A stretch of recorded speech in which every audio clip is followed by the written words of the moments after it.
सवाल इसलिए क्योंकि दिशा सालियान केस में मीडिया के सवालों से बचते दिखाई देते ठाकरे। सुनवाते हैं आपको, दिखाते हैं आपको कैसे वो बचते हुए नजर आए हैं। आदित्य, आपसे सिर्फ एक सवाल करना चाहूंगी। आप पर जो एफआईआर करने की बात की जा रही है, आप उस पर क्या कहना चाहेंगे? क्योंकि ये आप पर आरोप लगे हैं कि आप उस रात मौजूद। अरे अभी तो सब मैंने जवाब तो दिया। आइए, मराठी में समझ में नहीं आया, एक बार प्लीज। अरे ट्रांसलेट कीजिए, आप महाराष्ट्र में हो। प्लीज एक बार, आप वहाँ पर मौजूद थे या नहीं थे उस दिन जो एफआईआर दर्ज करने की जो मांग? मैंने सारे प्रेस कॉन्फ्रेंस को दिया। अभी मराठी ट्रांसलेट कीजिए, मैंने हिंदी भी बात की। आप मौजूद थे या नहीं थे, बस इतना बता दीजिए।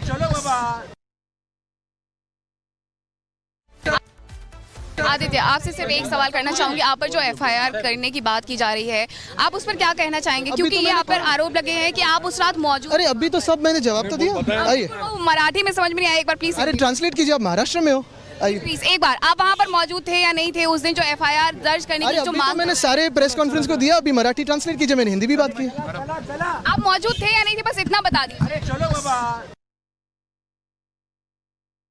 आदित्य, आपसे सिर्फ एक सवाल करना चाहूंगी। आप पर जो एफआईआर करने की बात की जा रही है, आप उस पर क्या कहना चाहेंगे? क्योंकि ये आप पर आरोप लगे हैं कि आप उस रात मौजूद। अरे अभी तो सब मैंने जवाब तो दिया। आइए, मराठी में समझ में नहीं आया, एक बार प्लीज। अरे ट्रांसलेट कीजिए, आप महाराष्ट्र में हो।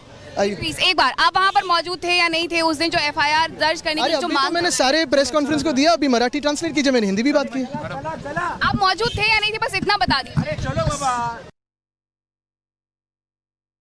आदित्य, आपसे सिर्फ एक सवाल करना चाहूंगी। आप पर जो और मीनाक्षी जी के पास से सीधे चलेंगे। मीनाक्षी, दरअसल जब सवाल पूछा आपने उनसे तो वो कहते हैं कि दरअसल मैंने सारे जवाब दे दिए हैं, और आपने जब कहा कि हिंदी में बोल दीजिए तो उन्होंने कहा कि मुझे हिंदी नहीं आती है, और ये भी वो हिंदी में ही कह रहे हैं। यानी कि साफ साफ दिखाई दे रहा है कि वो सवालों से बचते हुए जा रहे थे वहां से और जवाब देना नहीं चाहते थे।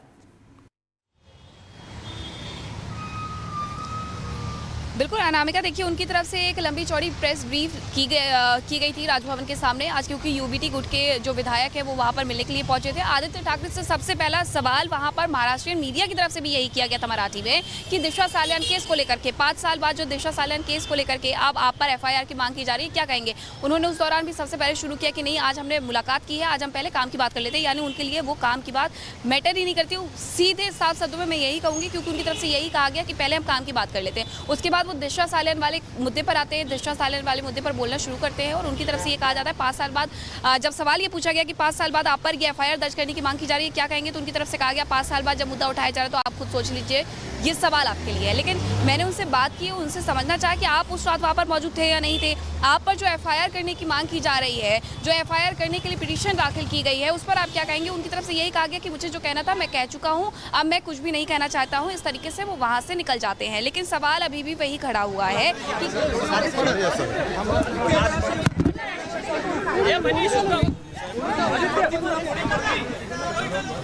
कि आपने सुना भी मीनाक्षी किस तरीके से समझा रही थी कि जब उनकी ओर से पूछा गया कि क्या आपका एफआईआर में नाम जो है करने की बात निकल के सामने आ रही है, अपील की गई है दिशा सालियान के पिता की ओर से, इस पर क्या कहेंगे आप? उस रात आप कहां थे? लेकिन किसी भी सवाल का उनकी ओर से जवाब नहीं दिया गया। सीधे रुख करते और हम इससे सवाल जानने की कोशिश करेंगे।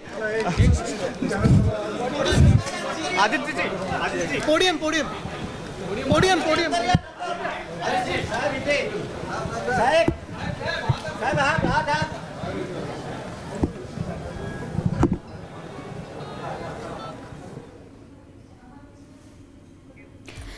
तो देखिए, आदित्य ठाकरे आपको यहां जाते हुए दिख रहे हैं, चेहरे पर मुस्कान है, किसी भी तरह का डर नहीं है।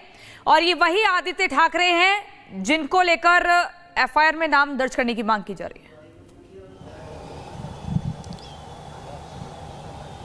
देखिए, आदित्य ठाकरे और उद्धव ठाकरे पहुंचे हुए हैं महाराष्ट्र विधानसभा में, और महाराष्ट्र विधानसभा पहुंचने के पहले हम उनसे बात करने की कोशिश किए, उनसे सवाल करने की कोशिश किए, लेकिन कहीं आदित्य ठाकरे बचते हुए नजर आए। लगातार ये महाविकास अघाड़ी की तरफ से ये कोशिश किया जा रहा है कि आदित्य ठाकरे और शिवसेना उद्धव ठाकरे पार्टी को किस तरह से बचाया जाए, पूरी तरह से कोशिश किया जा रहा है। बात किया जाए तो महायुति सरकार की, तो महायुति की सरकार शिवसेना, शिंदे गुट, बीजेपी और एनसीपी, अजित पवार गुट के जितने भी विधायक हैं, मंत्री हैं, सभी का ये कहना है कि दिशा सालियान के पिता को न्याय मिलना चाहिए, क्योंकि उन्होंने बॉम्बे हाई कोर्ट में गुहार लगाया है। जिस तरह से जब सरकार महाविकास अघाड़ी की सरकार थी और जिस तरह से मामला आया उसके बाद कहीं दबाने की कोशिश किया गया, जिस तरह से उस समय की मेयर थी किशोरी पेडनेकर जो कि शिवसेना उद्धव ठाकरे गुट की थी, और जिस तरह से घर पर दिशा सल्यान के घर पर गई और उनके दिशा सल्यान के पिता से बात किया, कहीं कहीं पूरे दबाने की कोशिश किया गया। लेकिन अब ये मामला दबने वाला नहीं है।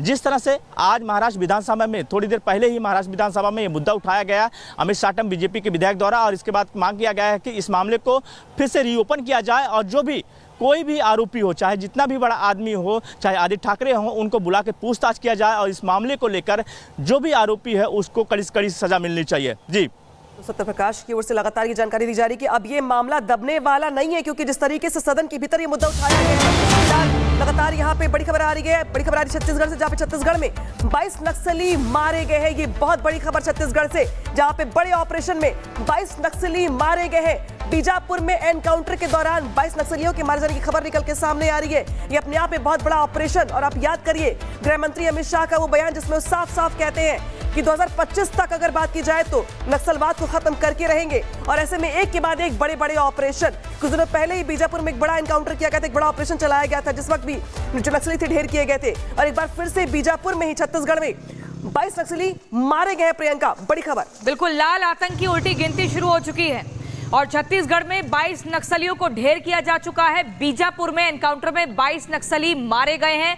सुरक्षा बलों को एक बड़ी कामयाबी हाथ लगी है और ये संख्या धीरे धीरे बढ़ेगी, क्योंकि इन नक्सलियों का एकदम सफाया करना है, यही ठाना है भारतीय सरकार ने, जिसको लेकर कई बार अमित शाह बयान भी दे चुके हैं और आश्वासन भी दे चुके हैं। बकायदा टारगेट दिया है कि ये समय सीमा है 2025 के अंत तक इन नक्सलियों का सफाया करना है। और छत्तीसगढ़ में 22 नक्सली मारे गए हैं। एसटीएफ और डीआरजी की बड़ी कार्रवाई है, जिसमें 22 नक्सलियों को ढेर किया गया है।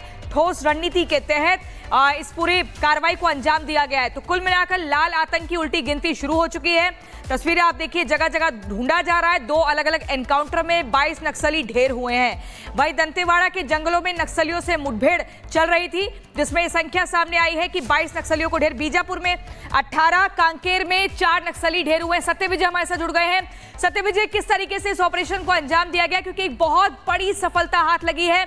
लाल आतंक का कैसे अंत करना है, इसकी बानगी सबके सामने है। जी बिल्कुल, देखिए छत्तीसगढ़ से बड़ी खबर है, जहां पर कि एंटी नक्सल ऑपरेशन के तहत बड़ी सफलता छत्तीसगढ़ पुलिस को, डीआरजी को और वहां की बटालियंस को मिली है, क्योंकि 22 नक्सली इस मुठभेड़ में मारे गए हैं। बीजापुर से 18 नक्सलियों को ढेर किया है, वहीं कांकेर से 4 नक्सली मारे गए हैं। इस तरह से टोटल 22 जो नक्सली हैं उनको मार गिराने में छत्तीसगढ़ पुलिस को बड़ी कामयाबी हाथ लगी है। चूंकि लगातार देश के गृह मंत्री अमित शाह ने कहा है, उनका एक टारगेट रहा है कि छत्तीसगढ़ को, खासकर बस्तर को 2026 तक नक्सल मुक्त बनाना है। और इसी अभियान के तहत लगातार, चाहे वो साल 2024 की बात करें, चाहे अब साल 2025 की बात करें, एक के बाद एक बड़े ऑपरेशन होते आए हैं। पिछले साल भी हमने, चाहे वो अवजबाड़ का जंगल हो, चाहे वो कांकेर हो, चाहे वो सुकमा हो, जहां पर देखा था कि 31, कहीं पर 24, कहीं पर 20, इस तरह से नक्सलियों की संख्या थी जिन्हें की मार गिराया था। और काफी एग्रेसिव मोड में प्लानिंग के साथ जो एंटी नक्सल ऑपरेशन के तहत जो टीम बनाई जाती है, वो प्लानिंग के साथ चारों तरफ से घेर के नक्सलियों को पहले